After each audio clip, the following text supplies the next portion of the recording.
My name is Nikki. I'm with the organizational committee, along with Diane, Sam, Justin, and Dustin and Aitha are also here. I just have a quick question, everyone. How are we feeling this morning? Good. That's awesome. For those of you who answered just kind of stared at me blankly, I have great news. We have coffee over yonder. So if you need a little boost, we provide coffee here with 1 million cups. That's kind of a thing we do. But we couldn't do it without our coffee sponsor. That's right, SCORE is our coffee sponsor. Chuck, would you like to say a couple words? Absolutely. So last week I talked about this. This week I'm going to talk as fast as I can about our relationship with Pikes Peak Community College. We've gotten together with them and we're offering some business-focused classes. There are maybe 4 to 6, 8-hour seminar classes. And we want more people to know about it. We haven't really been able, in my opinion, to reach the overall community. Also, I'd love you guys to pick this up. Some of these classes are already been canceled because we didn't have enough people, or they're already done. But if you look at something and you see it that you're interested in, it'll probably be available next semester. So think about it. Take one of these so you can remember. Also, I'm interested in, if any of you have ideas on what classes would be great to offer, would like to know, would like to, in both PPCC and ourselves, would like to increase this. And if you have a class that you'd like to teach, we'd love to have you teach it, would love to have you volunteer with SCORE, because if I teach a class, the money that would go to help SCORE, the money that would go to me from PPCC goes to SCORE and helps SCORE, so give back to the community. Thank you very much. Thank you. So, what is 1 million cups? Well, it's a way to engage and educate entrepreneurs in the local community. Million Cups is created by the Kauffman Foundation, and we are across the nation. Every Wednesday morning, across the nation, we are all having this presentation at the same time and drinking a lot of coffee. One might say 1 million cups. So that's what we're doing here. we bring in and invite a couple of individuals to tell their story with their organization. Today we have Jan with Maxletics and Nick with Switchbacks, football club, of course. So we're incredibly excited and stoked to have this today. Pardon? Yeah, let's do that. Totally. So here's a little promo. Weekly educational program developed by the Kauffman Foundation. Over the years, we've added more cities. It creates a great energy here to see what's happening across the country. What I've learned from other entrepreneurs is very, very valuable. Sitting in a room with other people that have ideas too, it helps people to leave thinking, you know what, my idea is worth something. It's worth pursuing. It's worth going after it. Even if it looks like a challenge, I should still go out and try to do it. Simply inspirational. Wow. So, I'd like to invite our first presenter today. Let's give a hand for Jan.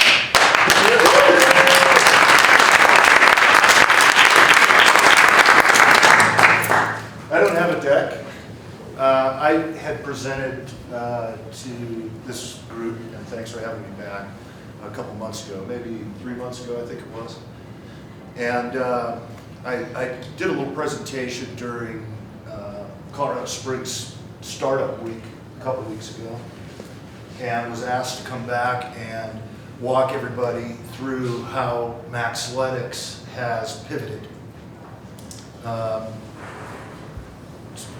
Probably have all read Eric Ries's book by now, or in the past have read Jim Collins' book, or in the past read Bill Deming's books.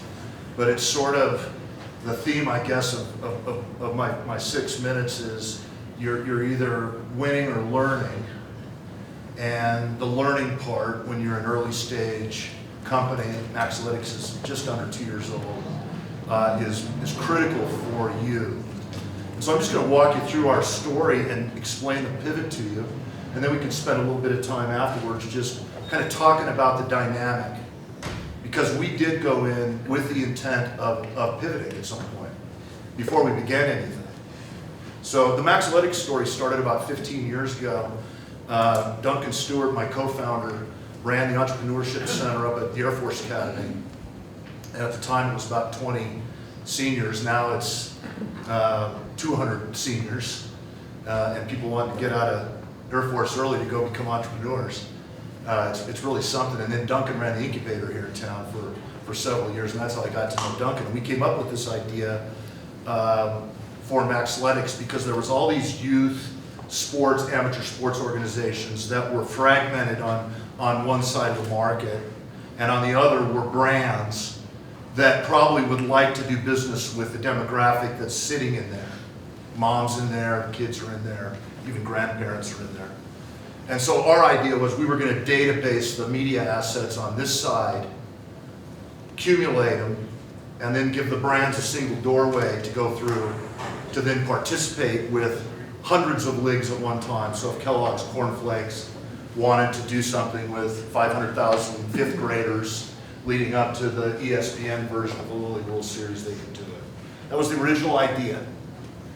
And this is pre-Facebook, this is pre-social media, so there was a lot of things that was pre. It was 15 years ago. And it felt heavy to me. I kind of liked the idea, but it felt heavy. I was doing a bunch of other things. We gave it to the Air Force seniors, and they took it up to CSU and won a business plan competition with it. They beat MIT, Notre Dame, a bunch of schools that were up there. And so the idea always kind of fascinated me, but it felt heavy. So I didn't do it. I went on, did a bunch of other stuff, and then finished up a deal at the end of 14, and I was driving back, literally driving back from 20 months in Wichita, Kansas, fixing a company there with a bunch of private equity guys, and I was driving back, and Duncan said, "What are you going to do?" I said, "I'm not going to commute anymore. I want to be near my kids and my family."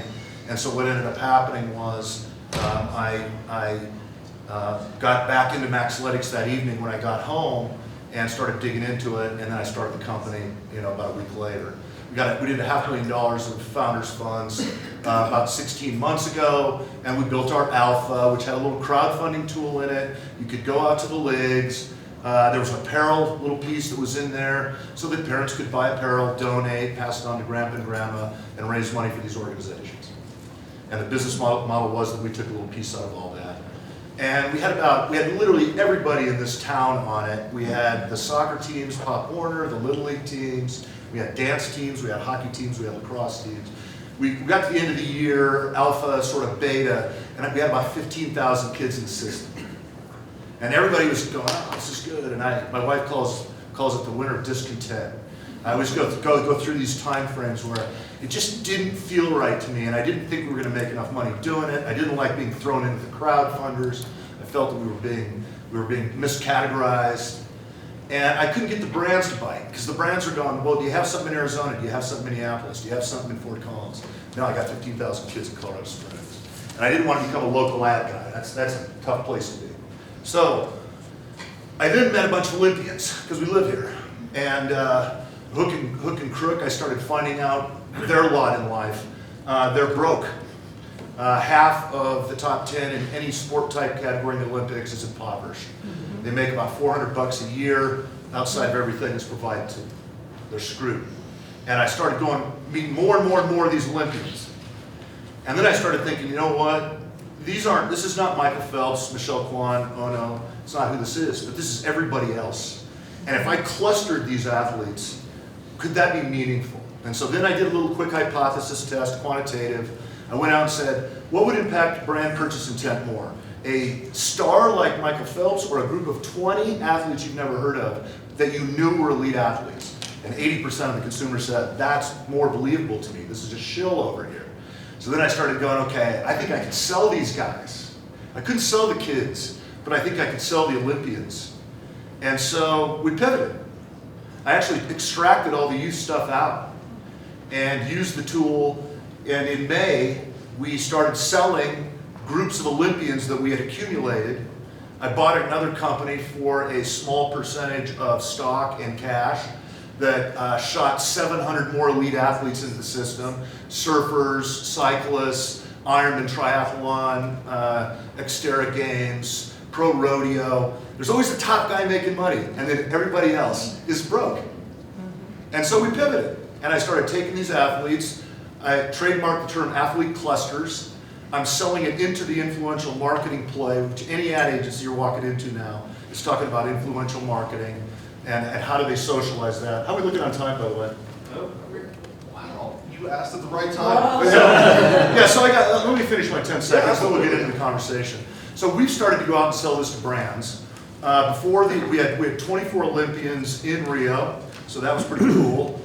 We raised over 40 grand for some of these athletes. We changed their lives. We paid their rent. They're passionate about the brands that we then bring back to them. So we did a deal with Whoop. That's a $2,500 tracking and recovery device that has no business being on my wrist.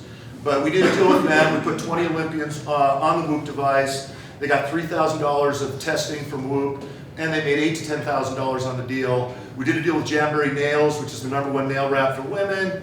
We put 15 Olympic women on it. They had a 5 times ROI. They sold 44,000 units of nail wraps outside of what we were doing. We're now talking to, literally, it's just like going now. Yesterday I was on with Nokia, I was on with SAP yesterday, and now the thing's going. And I'm learning every day about how do I take these athletes, what do their social media streams really mean, and what I'm really selling now is a hybrid between a media asset and a marketing asset. Because once you take these players and they become your team and you put them on your website and they show up at your events and you start building them into collateral, now they're really part of your brand. And that's what I'm trying to do. So our biggest deal to date was Shackley, 90 Olympic athletes on that one, perpetual 3-year deal. The Pure Performance team is now just going to be a program that keeps going. And so that was our pivot. That's our pivot.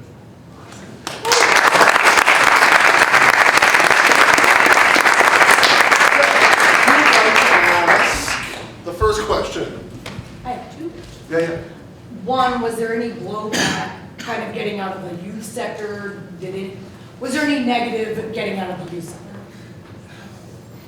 The reason I got into it is because our country's getting fat and our kids are dropping out of sports.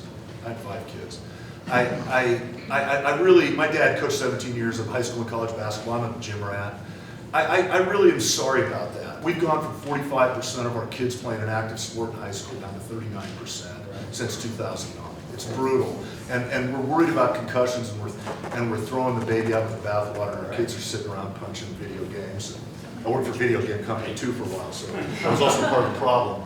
But so I was really passionate about that. I mean, I stayed up all night after that drive back from Wichita, just getting into secondary research. And my initial conversations before we hacked a line of code with a variety of investors, I talked to 11 VCs about the idea. I just am so passionate about that. So probably the biggest blowback was to myself because I felt like I was leaving some of that behind. Now, on the other hand, I'm going over to the other side with these athletes that are the best part of the Olympics. The Olympics is not $150 million sponsorships and a few people at the training center. That's not what it is. Okay, the Olympics are these athletes, and I about threw up the other day when in Tokyo they said they're going to spend $20 billion on the games in 2020. That's freaking insane. And meanwhile, these athletes have no money. It's not finding its way through the system.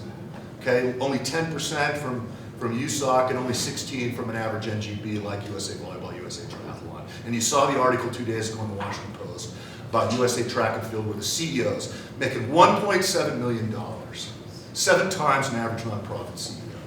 And those track and field athletes are hurting for equipment. So I've displaced this passion over here and I've replaced it over here.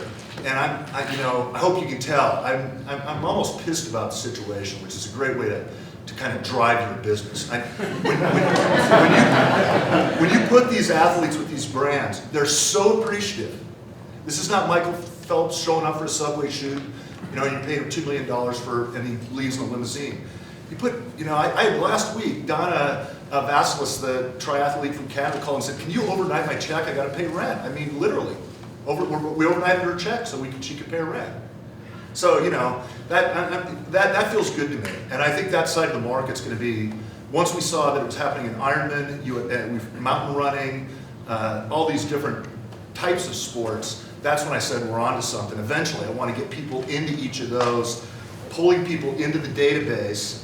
We're not an exclusive agent, So I just need to be able to grab 10, 15 athletes in context with the brand, and that's why that database, which is just under 800 athletes, I want to have 3,500 athletes in that system. How are you working with the USOC or USA Volleyball or Pro Surfing? Are these organizations kind of looking at you going, wait a minute, you're taking a piece of our pie? Or are they like, hey, great, you're taking care of our athletes? Well, I probably feel like somebody criticizing Hillary Clinton. I'll probably need a bodyguard in a year. I don't do anything with USOC. We don't use the Olympic rings. I don't use any trademarks. I work around Rule 40. But we say things like Winter Games, Summer Games, gold medals, silver medals. We can note that they're Olympians in their biographies. I'm not selling that. I'm selling something that's 1/10 the cost of that. So when AT&T spends $250 million on the Olympics, again, I'll go back to these athletes with $400 in their pocket. What do you think Sprint and T-Mobile might want to do to them before the Winter Games in Pyeongchang in 2018? They already love to kick their shins every chance they get. Well, let's put 200 athletes on Sprint's program and let them attack AT&T from the side. And I think that's getting very controversial already. Nike was complaining they spent $140 million, and Under Armour came in and started putting gear on people. And it's a shell game, right? I mean, that's what's happening up at that level. I'm going in and I'm offering an unofficial sponsorship. I'm offering more believable athletes. They're going to be more passionate. They're going to use all their social media to support the entity. Right now, that is a really nice set of media assets. I'm finding it easy to sell this so far. And so we're, right now, I think the big, what our next pivot will be, I think now is just, we've gone from building a little technology around crowdfunding. Now I'm going to build out the technology around the actual project management of these athletes. So everything we're doing right now is on mobile. We onboard them. We're not an exclusive agent. We just say, tell us who you are, what channels you can't play in, and if we have a deal, we'll bring it to you. I call it clicking the yellow button.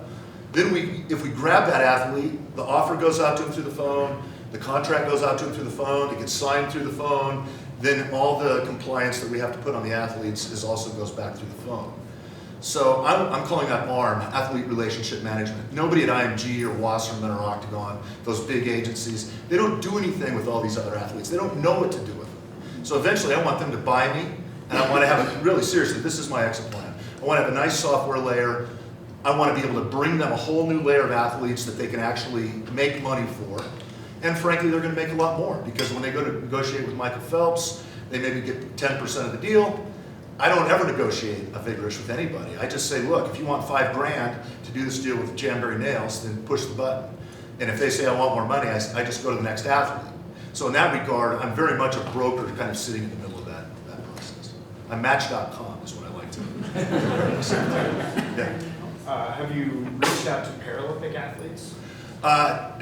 Unquestionably on the radar screen. So we spend a lot of time at OTC, a lot of it. And if you're over there, half of those athletes are Paralympians. It is a different brand. It's going to be more aspirational. And if you watched any of the Paralympics in Rio, those athletes are also, by the way, very disappointed about the support level they have. They don't really want to be the thing that happens 2 weeks after the regular Olympics. They want their own thing. They deserve their own thing. But again, yeah, I love the idea of clustering handfuls of those athletes. And that's now companies that need credibility, right? So it's insurance companies, companies like Walmart, companies that are trying to endear themselves for one corporate reason or another. I think the Paralympians would be great. And it's all context, right? So if you're a headlamp company, it's probably those mountain runners that are running 75 miles, at night in a race, right? They're probably a good set of clusters to put against that brand. It's all about context.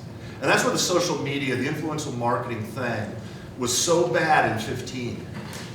We had brands spending $200,000-$300,000 for one social media mention. And it was a disaster for brands. They threw so much money away. Why? Because they didn't think about context.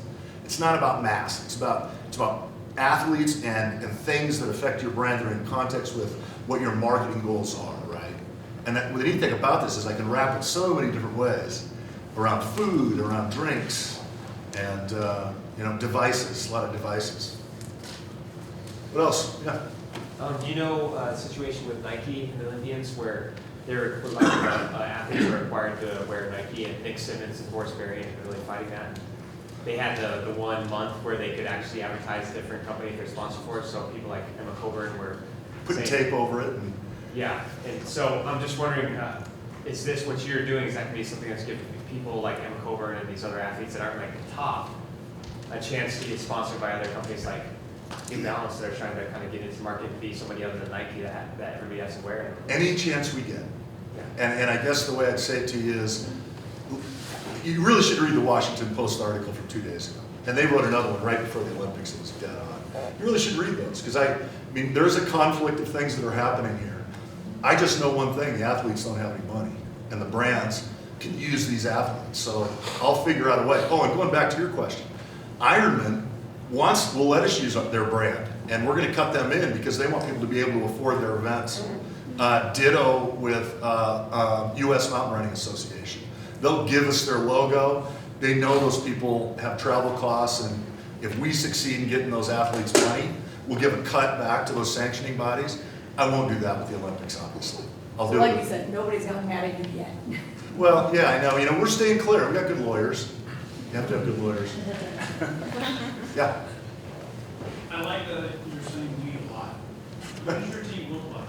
What's it comprised of? 6 Ukrainians, hacking code right now. And Kim and Donetsk trying to avoid Russian missiles. We got about 2.5 full-timers out of that 6 literally doing work for us. 1 customer care person. I'm paying big dollars right now to bring in brands, and I mean that to anybody in this room. I'll pay you a large referral fee of the first year revenue if you bring me a brand. We were out with Nokia yesterday. We think we're going to get this deal. It's a $210,000 deal. I'm giving the salesperson 75% of that. So I'm trying to get people in place, and I'm trying to get the pipeline filled. So I'm willing to kind of give up things like that. But I want high-powered salespeople that really have relationships and want to sell. That's where I'm going to be spending a lot of dollars going forward. And I'm going to bring a developer on staff to have here that's just kind of a jack of all trades. So, and then probably customer care. But it's funny. I used to run an investment company. I looked at over 700 companies. And the one thing I would always say was, you keep understating your salespeople. You got all this other stuff in your plan. You got to sell stuff. Like, I want to have 40, 50 reps in this company selling. And, getting into Latino and getting into Paralympics and getting into other things. Going to other countries, English-speaking countries. So sales is going to be where this company is going to grow. We're going to just keep adding people there. But I always screw that up, and I did. I've already screwed it up. I always bring one person in that shouldn't be there, and then you got to get them out. And I always do it. And my friend Pete Scala said a startup has room for slightly less than one mentally incompetent individual, and I always get it. Always. My fault. I don't know how I can avoid it. The 2 or 3 best business books you'd recommend? I would read Eric Ries's book. We went in with a minimum viable product, letting the market tell us what was going to happen. I don't know the name. Yeah, Eric Ries, R-I-E-S. I love all the consistent learning books. I love the wisdom of crowds, because we all think we know what the market's going to tell us, and then you go out and the market, tells you how it feels about what's going on. Those are 2 of my favorites, and I love internet communities just because Brad Fell wrote it up in Boulder. I think we're trying to build an internet community here. Yeah. When you put out for potential athletes, do you do specific, or do you open it to everybody? I open it to everybody. I mean, you got to be a world-class athlete, so I'm not sure I know where to draw that line. We don't do anything with the NCAA. I did one thing where I tried to help that CSU player whose house burned down. Parents lost his... And I'm talking about, I enjoy the commercials or whatever when you have athletes from multiple sports. Yeah. Because you sort of have, instead of just like the mountain runner. Yeah. We're talking about Positive Energy right now, which is a drink that's pure organic juice and 130 milligrams of caffeine. It's supposed to be a Red Bull for moms. That's who they're aiming it at. So we had this long conversation. Do you want Olympians? Do you want mountain runners? What do we want, right? I mean, those are pretty subjective conversations right now. We look at the demographic they're aiming at, and in this case, we came back and said, you really should put 10 Olympians against this. So it's just, again, context, right, is the way I'm thinking about it.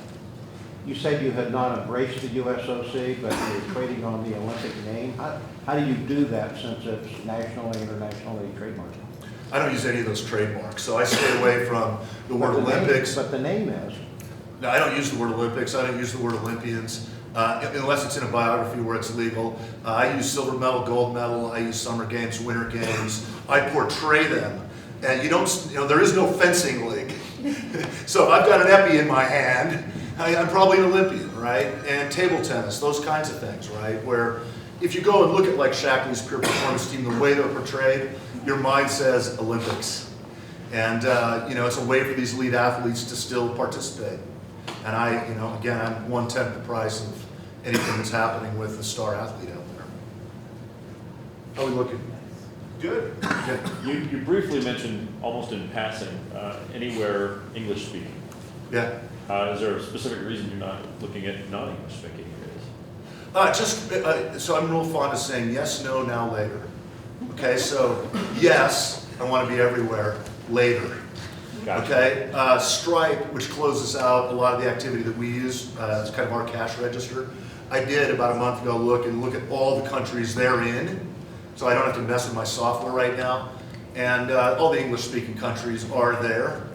So I could go to New Zealand, Australia, Switzerland, UK, a lot of places I can still go. We do a lot in Canada already because the company we bought, Medalist, was out of Canada. So I've got about a couple hundred Canadians in the system. So we kind of have North America down, or at least the north part of North America down.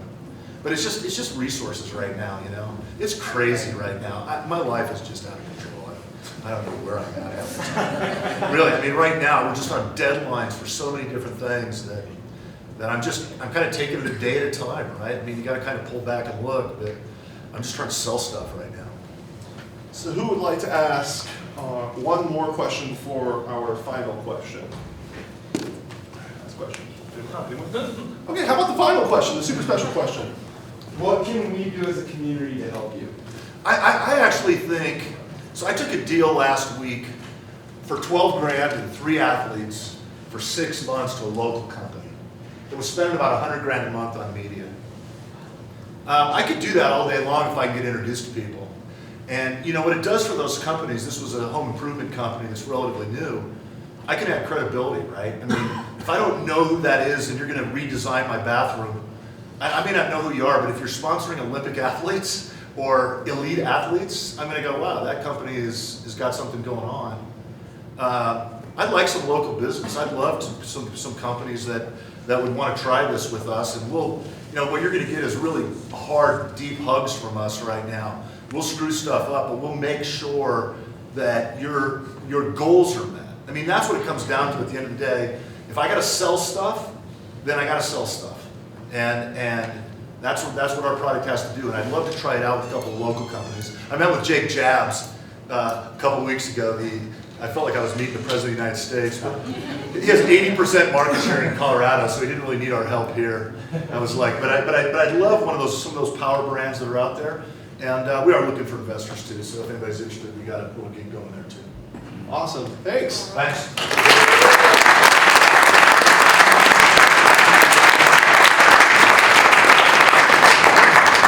Awesome. So right now is a time for community announcements. So if anyone has any community announcements, now is the time to tell that.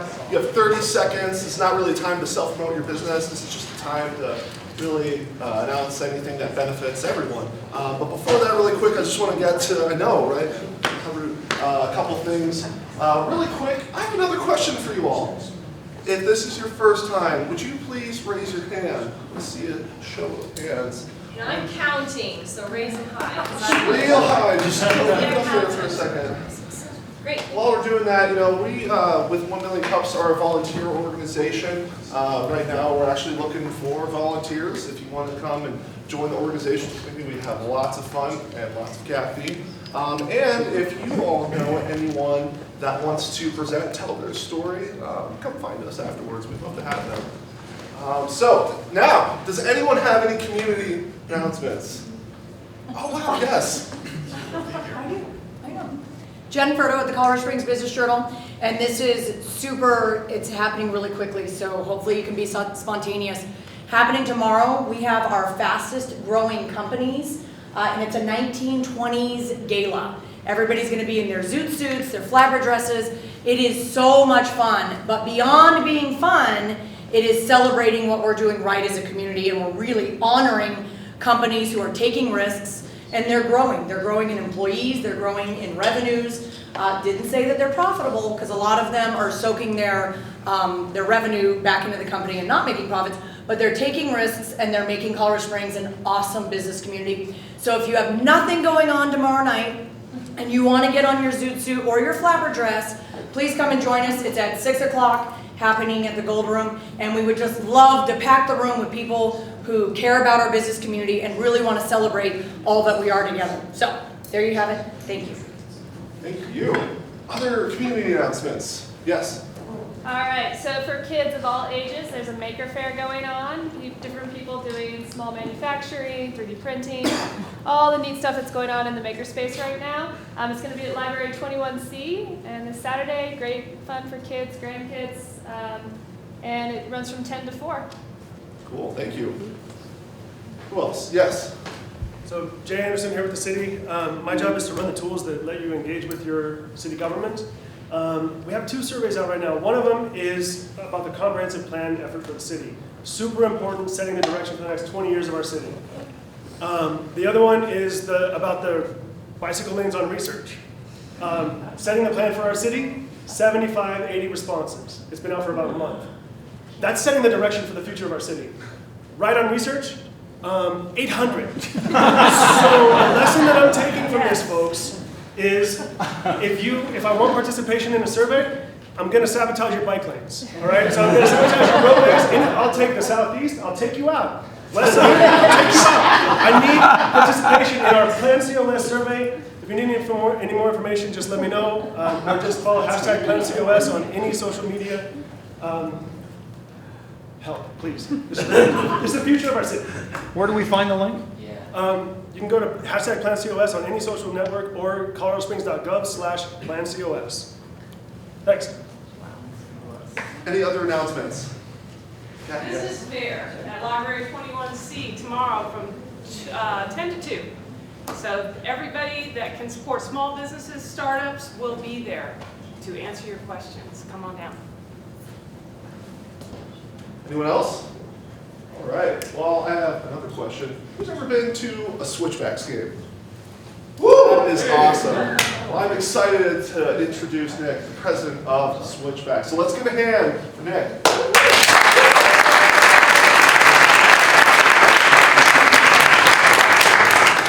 Well, very much appreciate the opportunity to be here with you today and share a little bit about what we're doing over on the northeast side of town. Thank you for those of you who have participated with us, come out and supported us. But the Colorado Springs Switchbacks, we are the only locally owned professional sports franchise and the only one committed to being here long term.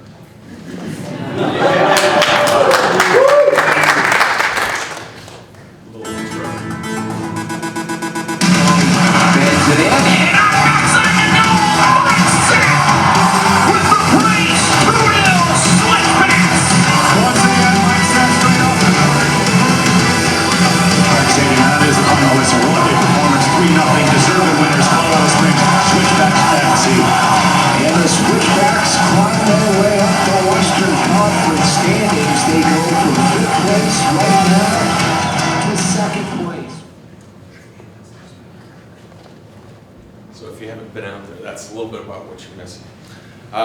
So again, my name is Nick Reagan, president of Switchbacks. I've been fortunate to manage a few $1 million worth of sports projects in Colorado and Wyoming.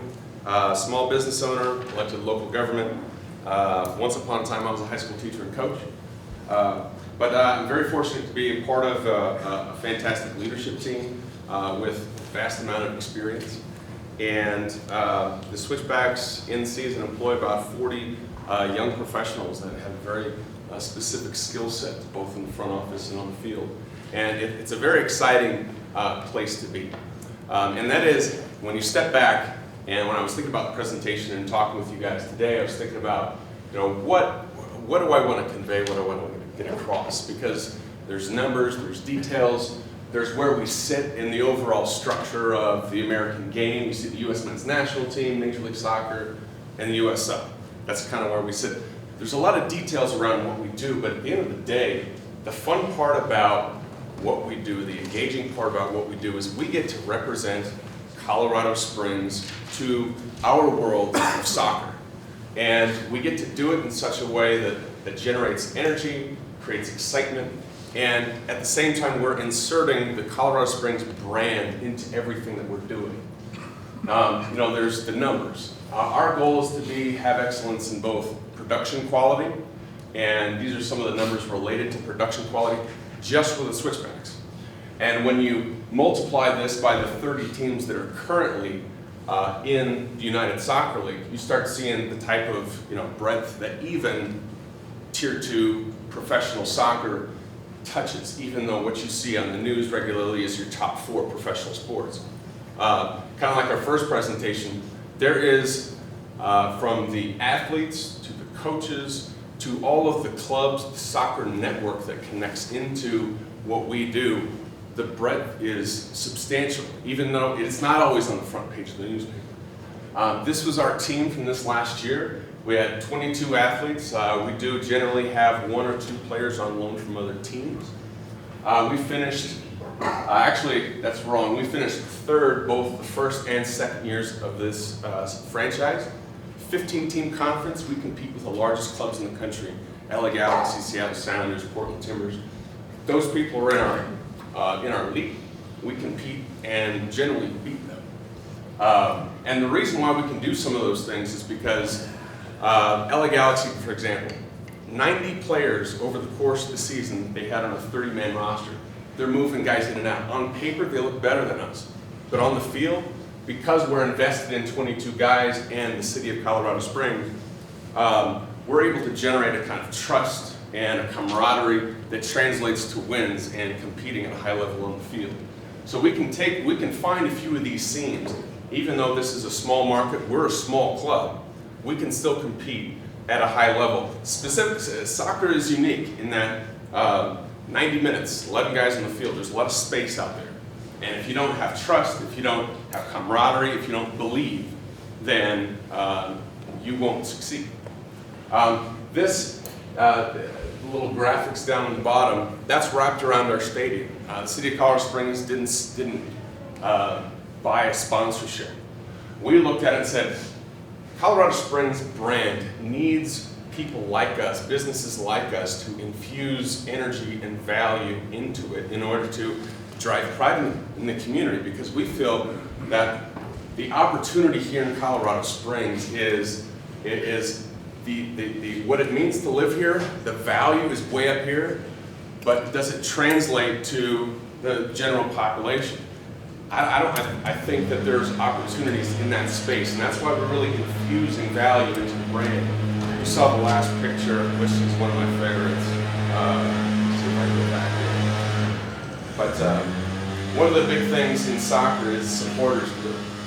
And we've been growing our supporters groups. Supporters groups in soccer are a little unique. They're their own nonprofit entity. And they sell t-shirts, they sell scarves. And what they do is they make noise and cause disturbances. They sit behind the goalie and just chat in his ear the whole game. And that's what a supporters group is supposed to do. We find that most of the people that come out to our matches in Colorado Springs are not the educated soccer fan, which is fine. And so we look to find where our scene is, where it makes sense. And so as we continue to grow, and we talk about our matches next year and the year after that, we're like, how do we increase the entertainment quality of the match? Because families are such a big part of who we see our customer is.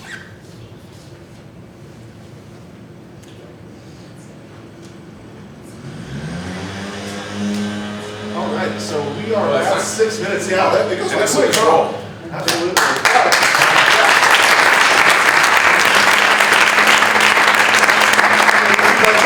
questions about this slide, or maybe some more slides, oh no, lots of them. Anyone have any questions? Start. Nick, tell us about your team. The players, Well, to finish up your slides. tell you about the team. We have 22 athletes. They're from all around the country. We have a cap of 7 internationals. And so we had the cool thing, one of the, I don't know if you can see it up here, in behind the supporters group, there's flags from every country that's represented. And I think there's about, maybe about 10 of them up there, 8 or 10. So, you know, the breadth of our athletes, you know, and these guys don't get paid a ton of money either. Neither do the Switchbacks. Maybe we could work together. Yeah, absolutely. Finding seams like that. There's a lot of space in the sports industry, and we look for seams. Yeah. Yes. What do you do? How did your marketing work last year, and what are you going to do different next year? When we step back, if we look at dollars spent from a marketing standpoint, we look at most of it as awareness, which is unfortunate because a lot of it doesn't translate into tickets. As we, you know, continue to kick ideas around back and forth, because that's one thing we're not short of is ideas, but what's actually going to translate. And what we continue to get back to is just relationships, is the one-on-one, the experience that our supporters have at the stadium, how they connect with their networks. And the other big thing is regionally. If you drop a pin on a map, what's really interesting is that from that side of the city, you realize when you look at where people buy tickets, people don't really travel from this side of town. It just doesn't happen. And yet our office is just a couple blocks away, which makes for some interesting, well, how do you pair those together? How does that make sense? When we look at it, how do we invest in the community that is participating and investing with us? And so that's some of the, how do we grow community? In our mission statement, it is to create community is kind of the first 3 words. And so we're kind of looking at specifically as we go into next year, you know, big emphasis on the experience, you know, big emphasis on competing, but then really building and growing community, especially where our ticket buyers come from. So speaking of where your ticket buyers come from, where are we on the saga of downtown stadium? And is that something you want? If you're out by where all the rooftops are, and if that's where your fans are coming from, do you want to move downtown? Sure. So that let people on their business lunch can go out and grab a soccer game. Sure. So what are your thoughts on that? Yeah, I mean, for us and for the industry, what we believe is location is everything. And I mean, I spoke that people don't travel from downtown out there. It's just a fact. You look at this, you talk to other sports teams, you look at statistics, all of that stuff. People don't want to necessarily travel down here to go out there. Now, on the flip side, would people travel from out there down here? I think so. I think what's special about Colorado Springs is right here. It's right downtown. I mean, it's the history, it's the views, it's the energy that's growing. We absolutely want to be a part of that. And just to give you some examples, the Seattle Sounders were part of the USL before they transferred up to Major League Soccer. They were seating about 3,500, 3,000, about the same thing that we're averaging right now. And that's what they were averaging in their venue. When they moved downtown and bumped to Major League Soccer, they went from averaging 3,000, 3,500 to 30,000. They are the most profitable Major League Soccer club out there. You know, Portland, very similar. Portland was part of the USL. Portland moved downtown, renovated a baseball stadium, and very weird as Portland likes to be, but is a fantastic place to watch a match. And the same story. They went from, you know, a smaller, kind of on the bubble, to right now we're in the heart of the city, and now we become, you know, co-joined, and, you know, people respond to that. Yeah. Is it part of your strategy to eventually become an MLS team, or is it kind of, you want to eventually partner with them? You know, we've chatted a lot about that because in our league, there are some teams that have a ton of mojo. FC Cincinnati, it's their first year. They're seating over, I think they averaged 22,000 per match. They seated over 30,000 to their postseason match. That's crazy. I mean, those numbers, that's better than most MLS teams, like 90% of the MLS teams. Can we do that here in Colorado Springs? When you look at what's important to Major League Soccer and growing franchises, it's just not happening. And so we are who we are. Because actually MLS would be a great thing for us to sell to the community.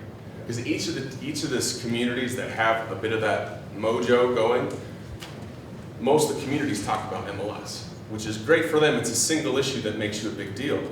So what we have to, the space that we're in is that, guys, we're a big deal because we represent Colorado Springs to the soccer world, and we're champions for the city. You know, Colorado Springs doesn't have a lot of people that champion the city, and we just want to fit in that space and get on board. What prompted the Regain family to start a soccer franchise? Timing, a lot of variables coming together. So Ed Reagan, the owner, my father, he owned, if you name the professional sports venue, odds are that they did the electrical, mechanical, the plumbing, the heating, the lighting, all of that design. So Yankees, Mets, Cowboys, Staples, Wembley. He wrote the broadcast lighting guidelines for MLS, MLB, NFL, NHL, FIFA, OBS. A lot of sports, and that's what I said, our team is, I mean, the amount of experience is off the charts.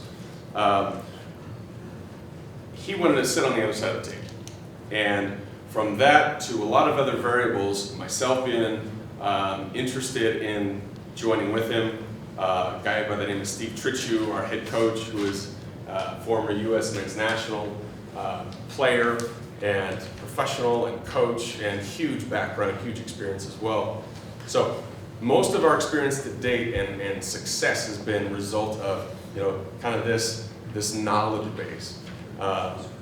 And so, you know, our next steps are really, you know, tying in creating culture and really focused on creating culture.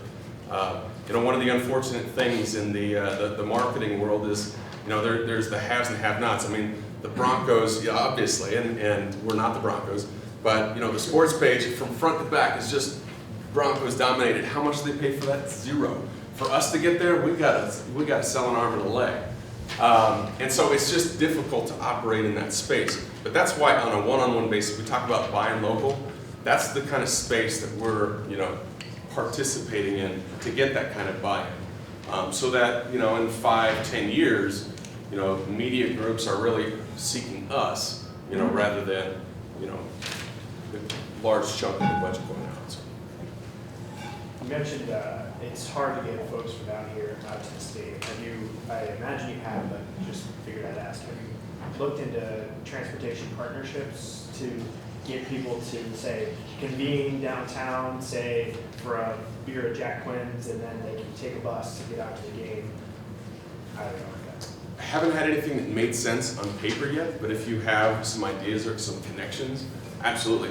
I drive by the Colorado Country Club, and I see all those buses in the parking lot. That's exactly what I think of. But, you know, they're also not our buses, so it's, yeah. I had a buddy who actually invested in the Charlotte franchise. Yeah. And when we were talking, this guy also was invested in esports, so this is like emerging, right? He said that there's conversation, like they were talking about setting it up like the Premier League, where you could potentially work your way up into an upper division. Can you speak to that at all? For a market like Colorado Springs, promotion relegation would be amazing. Because on paper, the market wouldn't, that top tier league isn't going to go to Colorado Springs and say, we need a franchise here. Promotion relegation is based on competition. So let's, you know, translate that to baseball, right? You have, you know, the Sky Sox, or you have your AAA, single A. The idea of promotion relegation, and say that all their players weren't provided by the top team, and just trying to give a comparison, but say that they could play into Major League Baseball from AAA, from single A. And that's what promotion relegation is. We don't have that model in the U.S. And I think it boils down to what they value franchises at, and if you have a multi-billionaire buying a franchise, is he going to be, you know, is he going to green light the idea that he could potentially be relegated if they don't perform on the field? No, that's not going to happen. Now, the thing I do argue within the USL itself, though, is the USL, I mean, we're at 30 teams right now. There's a process right now that's going on with another tier 2 league that they're folding. And we're going to actually be engulfing those teams. And my question, rather than have just a gigantic league, why don't we do promotion relegation within the USL itself? Because for the purists, promotion relegation is fantastic because it makes you compete. And so I'd be all for that, and that's kind of my aim. Within the same franchise structure, I think it could work. So, yeah, can you talk a little bit about what's different about the USL versus the MLS? Because there's contracts that keep competition from happening in MLS. I remember talking to your brother James, right? Okay, yeah. So talk about the difference between USL and MLS. I think it's really exciting for athletes about the purity of the sport that's allowed in the USL. Yeah, so that could be a pretty big question depending on where you want to go. So MLS just structurally is a single entity. So a player in Denver, his check comes from Major League Soccer in New York. It doesn't come from the Colorado Rapids. They're a single entity. And they did that because in the early 80s, some of you in here probably remember the folding of the NASL. And when they folded, there was a vacuum for the next 10 years about the top tier in American soccer.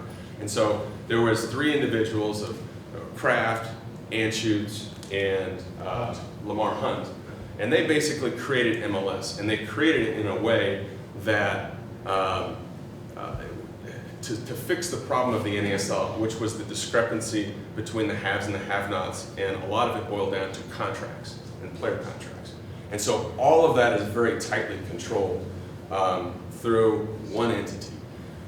The USL, on the other hand, I mean, we're individual businesses. So the Switchbacks player, that's a Switchbacks player. He's not owned or controlled by anybody else by the Switchbacks. We could theoretically go and hire the biggest name on the planet. We could theoretically do that. Would we do that? Can we do that? We can't. But it does get into that space of, with the right mix of, community and competition, there isn't a ceiling on the, other than not playing in Major League Soccer.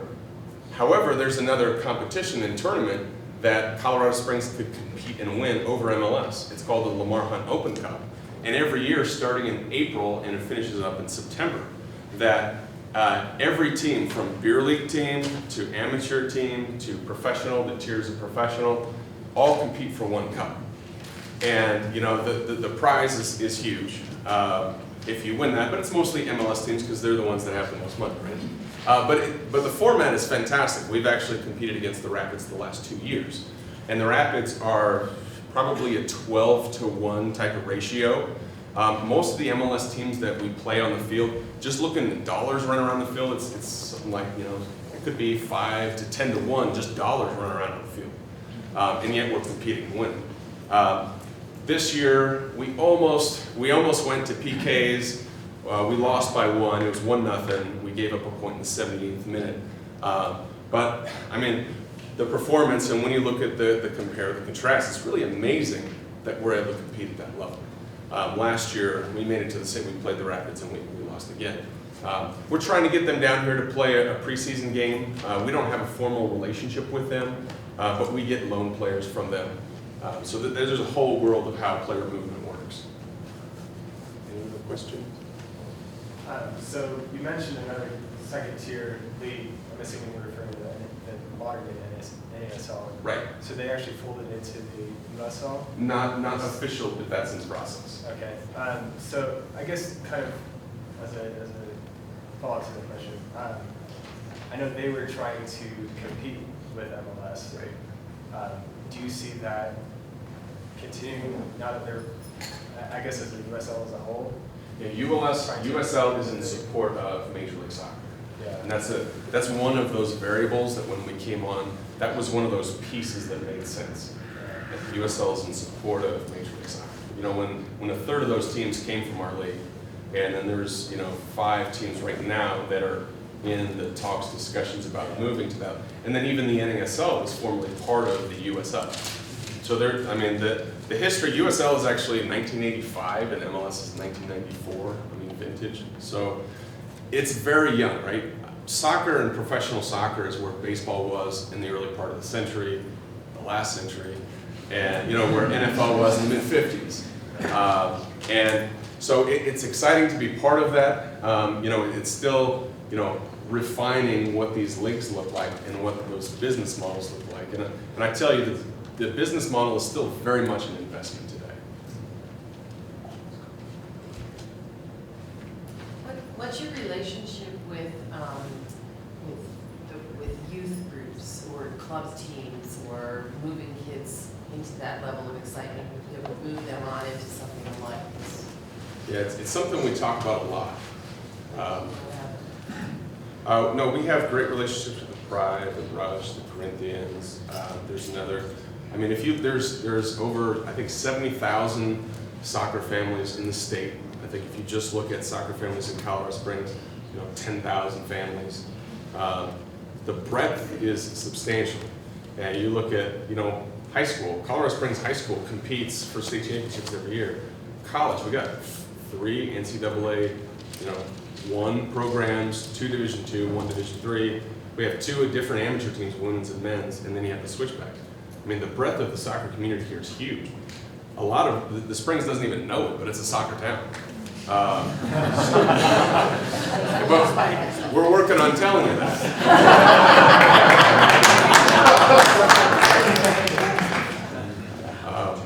But yeah, those relationships are very important, and obviously they're their own businesses, and so they have their own objectives, and they're focused. It's just like any of us in here. So they're very zeroed in on how they maintain success. And so ours is how do we look at all these different verticals and just kind of get on the same page, so we can at least present kind of a unified front to the community to let it know what it is, because they're very fractional, believe it or not. There's a lot of politics in clubs, probably all club sports, but specifically soccer. What are your ticket prices range? Our average is $15 a game. That's our overall. So you can be 30, it could be 10, and then the average is based on the whole volume and quantity. So you have more at the lower price range than the higher price range. Do you have specials for families? Oh, absolutely. Yeah, families are a big deal. So yeah. And actually, go ahead. Oh no, I'm just hanging out. I would just like to add that Nick and his team have been busting his butt for over a year that I've known him in order to really align themselves with this city, to help our city be able to come together, and really has played with the moving forward of Colorado Springs. Through the partnerships, the sponsorship of the city that they're not paying for and lining the stadium, that's a really, really big deal for anyone who knows advertising and sponsorships. And really, my hat's off to you for all your work that you're trying to do to bring this city together and to align yourself. And it's no joke saying that you plan on being here, because you can move anywhere else. And I just want to thank you for all of your work and trying to make Colorado Springs better, and doing that and really having this local triple bottom line. So it's about you making money, it's about bringing the community together, and really making Colorado Springs even better. So just thank you for that.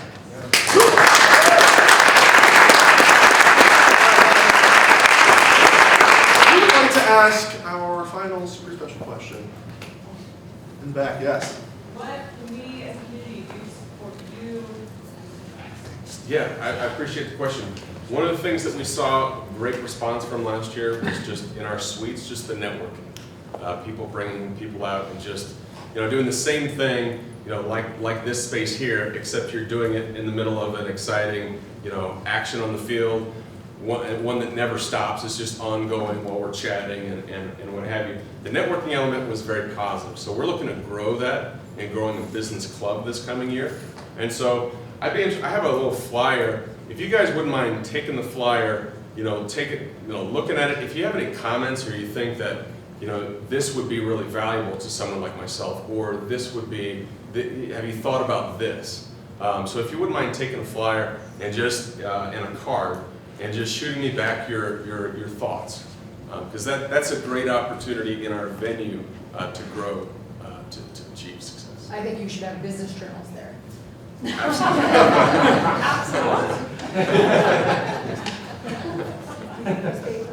Awesome, guys.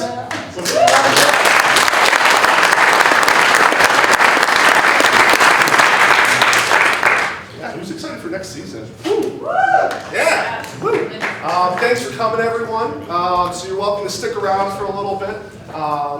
There's still some coffee. Please feel free to network, and we will see you all next week. See?